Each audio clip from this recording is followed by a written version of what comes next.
안녕하세요. 어느 나라 사람이든 시아버지란 존재는 어려운 존재라는 걸 몸소 경험한 70대 중반 남자입니다. 요즘엔 국제 결혼이 흔하고 문제가 되지 않는다죠. 외국인 배우자와 결혼하는 부부 말입니다. 어느 정도 변화는 받아들여야겠지만 아직 저에게는 국제 결혼을 쉽게 받아들이기 어려움이 있는 건 사실이네요. 아무리 서로 사랑하는 사이라고 하지만 살아온 환경, 나라, 풍습이 다른데 그걸 맞춰 나가는 건 쉽지가 않은 건 당연하다 생각이 들기도 합니다. 그 과정에서 가장 어려웠던 건 며느리와의 갈등이다 보니 며느리라는 존재 자체가 조심스러웠습니다. 하지만 모든 일엔 정도가 있는 법, 시부모의 배려가 당연하다 여기고 행동이 도가 지나쳐버린 며느리로 인해 저희 집안이 발칵 뒤집힌 적이 있습니다. 제 사연은 바로 그 며느리에 대한 이야기입니다. 저는 경상북도의 작은 시골 마을에서 태어났습니다. 부모님은 농사를 지으셨고 저는 내 형제 중 막내였죠. 어린 시절 우리 집은 넉넉하지 않았습니다. 하지만 부모님은 자식 교육만큼은 절대 소홀히 하지 않으셨어요. 초등학교 때부터 저는 공부를 좋아했습니다. 특히 국어 시간이 가장 즐거웠죠. 선생님께서 들려주시는 이야기에 푹 빠져 종종 수업이 끝난 줄도 모르고 앉아있곤 했습니다. 그때부터 막연히 나도 선생님이 되고 싶다는 생각을 했던 것 같아요. 중학교에 입학하고 나서 그 꿈은 더욱 확고해졌습니다. 우리 담임 선생님께서 제 재능을 알아보시고 특별히 지도해 주셨거든요. 넌 참 글을 잘 쓴다. 나중에 훌륭한 선생님이 될 수 있을 거야. 그 말씀이 저에겐 큰 힘이 되었습니다. 고등학교 시절 저는 교대 진학을 목표로 열심히 공부했습니다. 부모님은 농사일을 하시면서도 제 공부를 위해 많은 것을 희생하셨죠. 그 덕분에 저는 꿈에 그리던 교육대학교에 입학할 수 있었습니다. 대학 생활은 정말 즐거웠습니다. 교육학, 심리학, 국어학 등 다양한 과목을 배우면서 제 꿈에 한 발 더 가까워지고 있다는 느낌이 들었죠. 특히 교육 실습 때는 실제로 아이들을 가르치면서 제가 정말 천직을 찾았다는 확신이 들었습니다. 대학을 졸업하고 첫 발령을 받았습니다. 고향에서 그리 멀지 않은 중학교였죠. 처음 교단에 섰을 때의 떨림과 설렘은 지금도 생생합니다. 그때부터 제 교직 생활이 시작되었습니다. 제가 결혼했을 당시 저는 30세였고 6년차 교사였죠. 어느 날 어머니께서 이제 장가갈 때도 됐다고 하시더라고요. 그러고는 동네 선배 딸과 선을 봐주셨습니다. 처음 아내를 만났을 때 저는 그녀의 단아하고 지적인 모습에 반해버렸습니다. 그녀는 초등학교 교사였죠. 우리는 교육에 대한 열정, 아이들을 사랑하는 마음을 공유하고 있었습니다. 두 번의 만남 후 우리는 결혼을 결심했습니다. 그해 가을 소박하지만 따뜻한 결혼식을 올렸죠. 지금도 기억납니다. 순백의 웨딩드레스를 입은 아내의 모습이 얼마나 아름다웠는지. 결혼 후 1년 뒤 우리 부부에게 아들이 태어났습니다. 아이를 키우면서 교사로서의 제 모습도 더욱 성숙해져 갔습니다. 부모의 마음으로 학생들을 대하게 되었거든요. 그렇게 세월이 흘러 어느덧 40년이라는 시간이 지났습니다. 그동안 많은 일들이 있었죠. 기쁜 일도 슬픈 일도 있었습니다. 하지만 한 가지 변하지 않은 것이 있다면 그것은 교육에 대한 제 열정입니다. 그리고 이제 은퇴 후 제 인생의 새로운 장이 시작되려는 찰나 예상치 못한 시련이 찾아왔습니다. 바로 아들의 결혼과 함께 시작된 며느리와의 갈등이었죠. 아들이 결혼 소식을 전해왔을 때 저와 아내는 정말 기뻤습니다. 아들은 대학 졸업 후 미국으로 유학을 떠났고 그곳에서 직장을 구해 몇 년간 일하고 있었거든요. 그러다 직장 동료인 미국 여성과 사랑에 빠져 결혼하겠다고 했습니다. 처음에는 약간 걱정이 되기도 했습니다.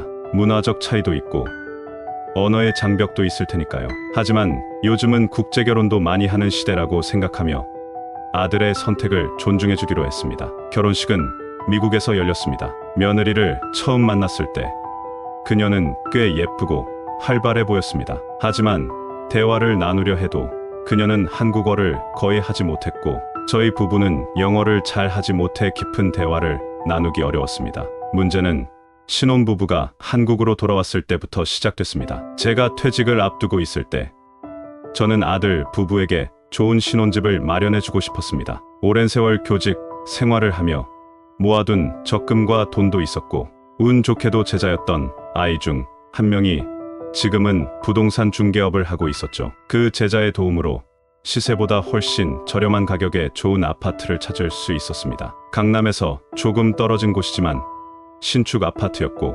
교통도 편리했죠. 시세로 치면 7억 원이 넘는 아파트였는데 6억 원에 구입할 수 있었습니다. 하지만 아파트를 아들 명의로 바로 넘기기에는 좀 걱정이 되었습니다. 아들이 외국에서 오래 살았고 외국인 며느리와 결혼한다는 점 때문이었죠. 그래서 저는 아들을 따로 불러내 이야기를 나눴고 다음과 같은 약속을 하기로 했습니다. 아들아, 이 아파트는 너에게 주는 선물이야. 하지만 지금 당장은 너의 명의로 하지는 않을 거다. 너를 따로 불러서 말하는 이유는 며느리가 알면 속상해 할 테니 아파트가 내 명의라는 건 너만 알고 있거라. 처음부터 다 가지고 시작하면 돈의 귀중함을 모르고 살게 될 거야. 너가 각서대로 잘 살면 5년 뒤에 꼭 이 아파트를 너의 명의로 완전히 넘겨주마. 저는 종이를 꺼내며 아들에게 받아 적으라 말했죠. 첫째, 돈의 귀중함을 알 것. 앞으로 5년 동안 매월 수입의 일정 부분을 저축하고 불필요한 사치품 구매는 자제할 것. 둘째, 양가 부모에게 항상 예의 있게 대할 것. 기본적인 도리를 잊은 사람은 대접받을 가치도 없다고 생각한다. 새아가는 외국인이다 보니 너가 중심을 잘 잡아줘야 할 거야. 솔직한 것과 예의 없는 것은 한 끗 차이니까 말이다. 셋째, 명절이 되면 집에 내려올 것. 설과 추석 둘 중에 한 번이라도 좋으니 우리 집으로 와. 한 번이라도 얼굴 보여줬으면 좋겠구나. 우리가 앞으로 살아야 얼마나 살겠니? 나중에 후회하지 않게 자식밖에 모르는 네 엄마한테 얼굴 한 번씩은 비춰주거라. 너가 유학 가고 난 뒤로 엄마가 많이 외로워했었어. 세 가지 다 지금 너가 하던 것과 별반 다를 게 없으니 어렵진 않을 거다. 자식된 도리는 잘 지키며 알뜰하게 살라는 말이다. 아들은 이 조건들에 동의했고 각서를 다 작성을 했죠. 제가 뭐 줘도 받아 먹으려고 각서를 받았겠어요. 나중에서라도 둘이 잘 살았음해서 이렇게라도 도움을 주고 싶었던 거죠. 하지만 현실은 제가 기대했던 것과는 많이 달랐습니다. 며느리는 한국 문화에 적응하려는 노력을 전혀 하지 않았습니다. 처음에는 며느리가 외국인이다 보니 이해하고 기다려줬죠. 이 부분은 시부모가 관여할 게 아니라 생각했거든요. 온전히 아들의 힘으로 해결하길 바라고 기다렸습니다. 하지만 상황은 좋아지지 않았고 며느리는 오히려 모든 것을 비난하고 무시했죠. 음식을 먹을 때도 이게 뭐예요? 너무 맵고 냄새나요 라며 인상을 찌푸렸고 명절 때 해야 할 일들에 대해 설명해주면 너무 구시대적이에요. 이런 건 안 할래요 라고 말했습니다. 특히 충격적이었던 것은 명절 차례 때였습니다. 우리 가족의 중요한 전통인데 며느리는 아예 참석을 거부했습니다. 죽은 사람을 위해 음식을 차리다니 정말 미신 같아요 라고 말하더군요. 결국 명절에는 아들 혼자만 집에 왔습니다. 아들은 이런 상황에서 어찌할 바를 모르는 듯 했습니다. 아내의 편도 들지 못하고 부모님 편도 들지 못하고 그저 중간에서 눈치만 보고 있었죠. 나중에는 아들 역시 아내의 눈치를 보며 약속을 제대로 지키지 않았습니다. 상황은 점점 악화되었습니다. 어느 날 제가 아파서 강남에 있는 병원에 다녀와야 해서 아들 집에 며칠 묵게 되었는데 며느리의 태도는 정말 실망스러웠습니다. 우선 제가 도착했을 때 며느리는 불편한 기색을 숨기지 않았습니다. 아들이 제 짐을 방으로 옮기는 동안 며느리는 멀찍이 서서 휴대폰만 들여다보고 있더군요. 식사 시간이 되자 더욱 심각한 문제가 드러났습니다. 며느리는 제대로 된 식사를 준비하지 않았습니다. 아침에는 그저 시리얼 한 그릇과 토스트 한 조각을 내놓았을 뿐이었죠. 점심에는 아예 제가 바빠서 못 만들었어요. 그냥 배달시켜 먹으세요. 라고 말하더군요. 저녁 때는 좀 나아질까 했지만 역시나 기대에 못 미쳤습니다. 간단한 샐러드와 냉동 피자를 데워 내놓았을 뿐이었습니다. 제가 아픈 상태라는 걸 전혀 고려하지 않은 듯했죠. 병원에 다녀온 날은 더욱 심했습니다. 제가 피곤해하는 모습을 보고도 며느리는 아무런 관심도 보이지 않았습니다. 물 한 잔 떠다 주는 것조차 없었죠. 대신 아들에게 아빠 좀 챙겨 라고 말하고는 자기 방으로 들어가 버렸습니다. 이런 상황이 며칠 동안 계속되었고 저는 점점 더 불편해졌습니다. 아들은 출근해야 해서 집에 없는 시간이 많았고 그 시간 동안 며느리와 단둘이 있는 것은 정말 어색하고 힘들었습니다. 결국 저는 예정보다 일찍 집으로 돌아가기로 결심했습니다. 아픈 몸을 이끌고 집으로 돌아갈 생각에 제 마음은 무거웠습니다. 아들이 이런 집안에서 살고 있다는 사실에 걱정이 되었고 며느리의 태도에 대해 깊은 실망감을 느꼈습니다. 그날 밤 우연히 며느리의 통화를 엿듣게 되었습니다. 이 집은 정말 끔찍해. 시부모님은 완전 구식이고 이 나라는 너무 후진적이야. 빨리 미국으로 돌아가고 싶어. 다음 날 집을 떠나기 전 저는 며느리와 대화를 나누어 보기로 마음먹었습니다. 아무래도 이대로 가면 안 될 것 같아서였죠. 얘야, 내가 이 집에 있는 동안 불편한 점이 있었니? 조심스레 물었습니다. 그런데 며느리의 반응은 예상 밖이었습니다. 오히려 적반하장으로 나오더군요. 아니요, 전 불편하지 않았어요. 근데 아버님은 왜 그렇게 불편해하셨나요? 저는 미국에서 살 때도 이렇게 살았는데 뭐가 문제인가요? 그녀의 말에 저는 잠시 할 말을 잃었습니다. 며느리는 계속해서 말을 이어갔습니다. 미국에선 이렇게 사는 게 당연해요. 매 끼니 집에서 요리하지 않고 간단하게 먹는 게 흔해요. 그리고 병간호, 그건 간호사의 일이지 가족이 해야 할 일은 아니에요. 저는 깊은 한숨을 내쉬었습니다. 문화의 차이라고 하기에는 너무나 큰 간극이 느껴졌습니다. 하지만 여긴 한국이고 우리 문화에서는 제가 말을 꺼내려 했지만 며느리는 제 말을 끊었습니다. 한국이라고요? 그래서 제가 한국식으로 살아야 한다는 거예요? 그건 불공평해요. 저는 제 방식대로 살 권리가 있어요. 이 대화를 듣고 저는 더 이상 말을 잇지 못했습니다. 며느리의 태도에서 어떤 변화나 이해의 여지를 찾기 어려웠기 때문입니다. 무거운 마음을 안고 집을 나서면서 저는 아들과 며느리의 앞날에 대해 깊은 걱정을 하지 않을 수 없었습니다. 문화의 차이를 넘어 서로를 이해하고 존중하려는 마음이 부족해 보였기 때문입니다. 그 일이 있고 얼마 후 저는 더 이상 이 상황을 그냥 두고 볼 수 없다고 판단했습니다. 아들과 며느리를 집으로 불러 진지한 대화를 나누기로 했습니다. 며칠 뒤 초인종 소리가 들리고 현관문이 열렸습니다. 아들과 며느리가 들어와 현관문 앞에 서 있었고 그들의 표정과 태도는 이미 긴장감을 느끼게 했습니다. 아들은 어색한 미소를 지으며 아버지, 저희 왔습니다 라고 말했지만 아들의 목소리에는 불안감이 묻어났습니다. 아들은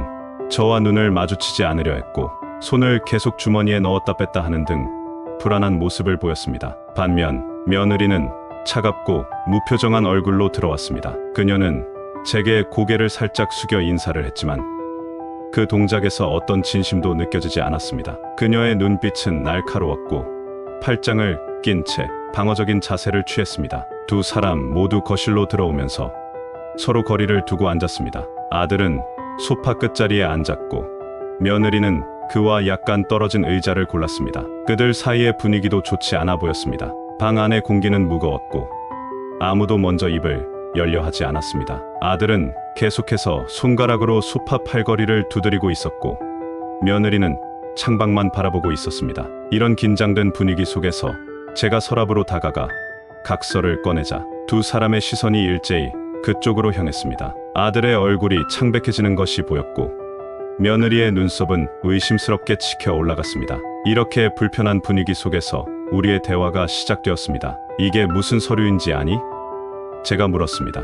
아들은 고개를 끄덕였고 며느리는 혼란스러운 표정을 지었습니다. 저는 천천히 각서의 내용을 읽어 내려갔습니다. 아파트 증여에 대한 약속, 그리고 그에 따른 3가지 조건들을 하나하나 설명했습니다. 며느리의 표정이 점점 변해갔습니다. 처음에는 혼란스러워하다가 점차 놀라움과 분노가 뒤섞인 표정으로 바뀌었습니다. 잠깐만요.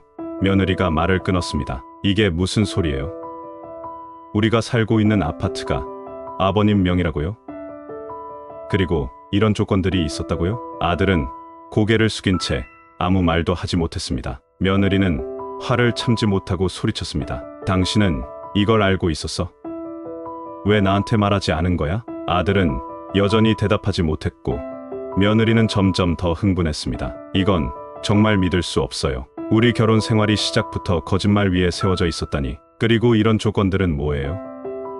우리 삶을 통제하려는 거 아닌가요? 저는 차분히 대답했습니다. 이건 통제가 아니라 너네 가족이 나중에 이 시부모가 죽고 난 뒤에 세상 살아갈 때 도움이 됐으면 좋겠어서 그랬단다. 진정하고 각서의 내용을 마저 들어보거라. 각서의 내용을 모두 듣고 난 후 며느리의 표정이 점차 변하기 시작했습니다. 처음에는 분노와 배신감으로 가득 찼던 그녀의 눈빛이 점점 흐려지더니 결국 고개를 숙였습니다. 각서의 내용을 듣고 난 후 며느리는 잠시 말을 잇지 못했습니다. 그리고 갑자기 울음을 터뜨렸습니다. 저는 이런 가족의 따뜻함을 잊고 살았어요.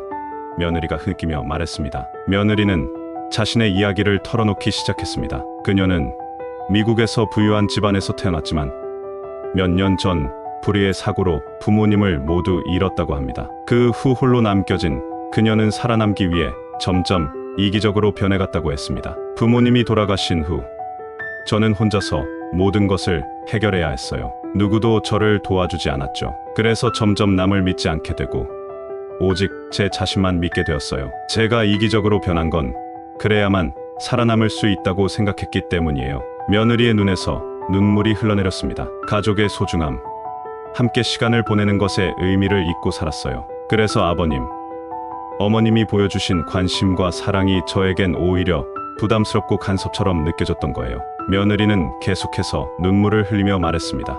이제야 알겠어요. 당신들이 우리에게 보여주신 관심과 사랑이 얼마나 특별한 것인지를. 저는 그저 이런 관심이 간섭이라고만 생각했어요. 제가 너무 어리석었어요. 이 고백을 들으며 저는 며느리의 행동을 조금은 이해할 수 있었습니다. 그녀에게는 가족의 의미, 함께 시간을 보내는 것의 소중함을 다시 배울 기회가 필요했던 것입니다. 잠시 침묵이 흐른 뒤 며느리가 조용히 입을 열었습니다. 죄송합니다, 아버님.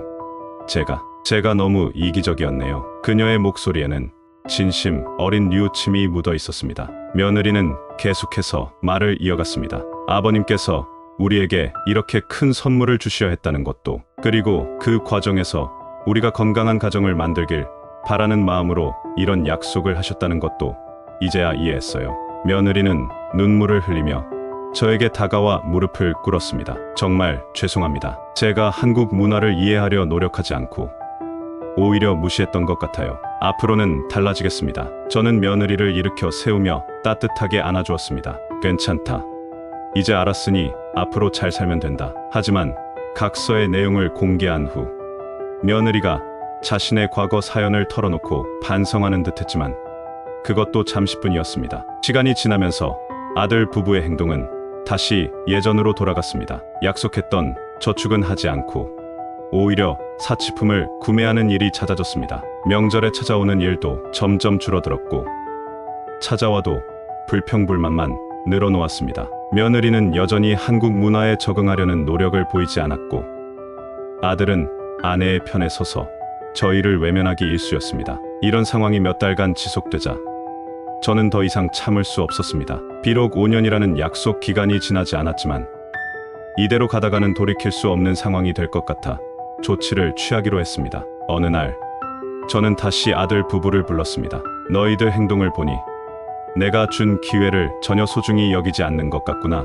제 목소리에는 실망감이 가득했습니다. 아들과 며느리는 서로를 쳐다보며 당황한 기색이 역력했습니다. 나는 너희가 정말로 변화할 거라 믿었다. 하지만 지금 너희 행동을 보면 그저 아파트를 받기 위해 거짓으로 약속한 것처럼 보이는구나. 아버지, 그게 아니라. 아들이 말을 꺼내려 했지만 제가 손을 들어 그를 멈추게 했습니다. 이제 와서 변명은 필요 없다. 나는 결심했다. 지금 이 상태로는 5년이 지나도 너희에게 아파트를 줄 수 없을 것 같구나. 너희가 진정으로 반성하고 변화하는 모습을 보여주지 않는 한 아파트 증여는 없을 거다. 며느리의 얼굴이 굳어졌고 아들은 고개를 떨구었습니다. 하지만 아직 기회는 있다. 지금이라도 제대로 된 모습을 보여준다면 내 마음을 바꿀 수도 있어. 이건 단순히 아파트 문제가 아니라 우리 가족의 관계에 관한 거란다. 너희가 어떤 선택을 할지 지켜보겠다. 그들이 떠난 후 저는 무거운 마음으로 창밖을 바라보았습니다.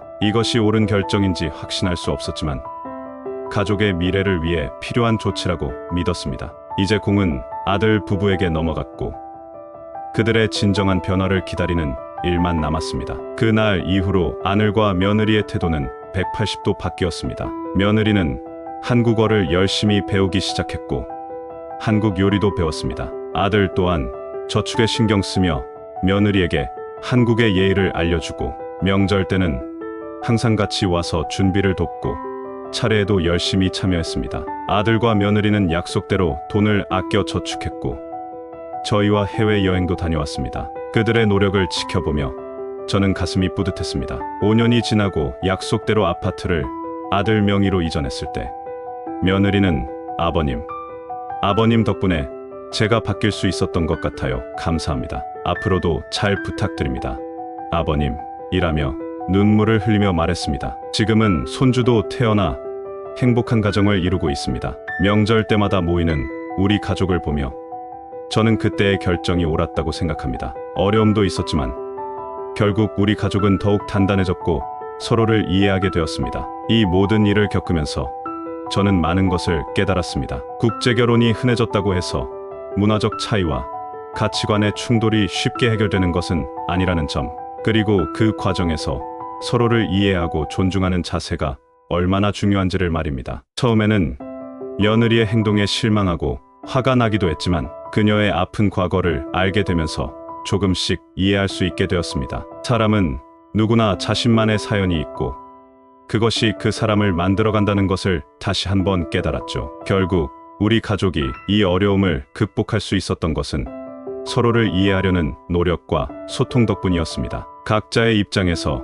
한 걸음씩 양보하고 상대방의 문화와 가치관을 존중하려 노력했기에 가능했던 일이죠. 이제 저는 국제 결혼을 바라보는 시각이 많이 달라졌습니다. 여전히 온전하게 국제 결혼을 받아들이기는 어렵다 생각하지만 그 안에서 새로운 가능성과 더 넓은 세계를 만날 수 있다는 것도 알게 되었습니다. 우리 가족의 이야기가 비슷한 상황에 처한 다른 가정들에게 작은 희망이 되었으면 좋겠습니다. 문화의 차이, 세대의 갈등을 넘어 서로를 진심으로 이해하고 사랑하려 노력한다면 어떤 어려움도 극복할 수 있다고 믿습니다. 이제 저는 70대 중반의 나이에 새로운 삶을 시작합니다. 손주들과 함께 시간을 보내며 제가 겪은 이 경험을 그들에게 지혜롭게 전달하고 싶습니다. 그들이 자라면서 다양한 문화와 사람들을 만나게 될 테니까요. 가족의 소중함, 이해와 존중의 가치를 깨달은 지금, 저는 앞으로 다가올 날들이 더욱 행복할 거라 믿습니다. 우리 가족의 이야기가 여러분에게도 작은 위로와 희망이 되었기를 바랍니다. 기나긴 이야기를 들어주셔서 감사했습니다.